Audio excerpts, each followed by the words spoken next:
We are in Grand Island at the Sorghum Symposium, and joined now by Jesse McCurry, who is a regional director for United Sorghum, and he talked about some of the opportunities. And so I'm sure, Jesse, as we look right now with what's been going on in the sorghum business, it comes down to one word. That word would be China. It is a terrific opportunity we're seeing in exports internationally. Of course, we're still focused on that ethanol market and ways that we can build this thing so that when that demand changes over time, that we still have a number of players pushing to bump up profitability. Well, because of China, obviously, makes the financials a little bit different, and so really has, I'm sure, producers at this meeting and other meetings that you've been at, really taking a hard look at sorghum as part of their rotation and part of the way that maybe they can gain back some of those they've lost in some other commodities. No question about it. I mean, you got finally marked pencils on costs and seed costs and water and rotations and things, and sorghum fits into that picture pretty well. Even in some farmers that I thought would never seriously look at sorghum are looking at it now, and markets help fix that situation. All right, let's talk about some other things. I mean, obviously, the international market is a big thing, but continue to make inroads domestically as well. We are seeing a nice lift in the increased interest in food-grade sorghum. We have done some key investments in telling that story through media. Things like Iron Chef, things like dietitians, mommy bloggers, you know, that's a different crowd when you start talking about buyers of pet food and gluten-free, and that demand is there, and there's enough demand to increase our supply a bit of farmers growing food-grade sorghum and getting paid to do it.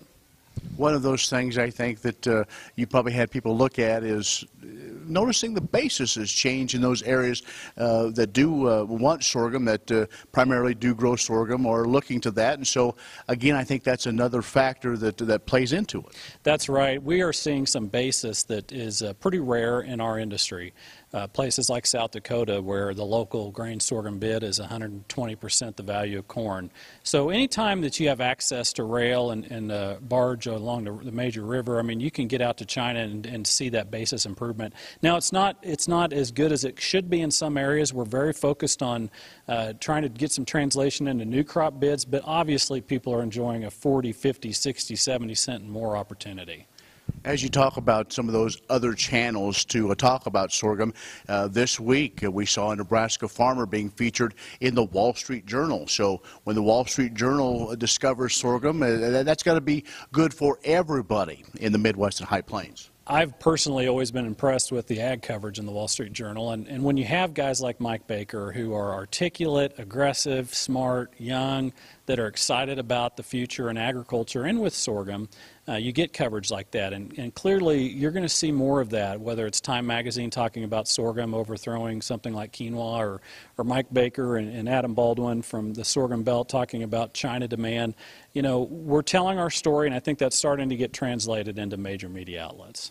Another thing that sorghum is playing a role in and getting a lot of coverage is as we continue to deal with the gluten and how gluten plays a role in everyday diet. There are food trends that can't be ignored, and it would, with your components within your crop, you have to take advantage of what you can. And sorghum has its own profile in terms of nutrition, in terms of gluten-free, taking advantage of some of the food trends that we're seeing that we don't see going away.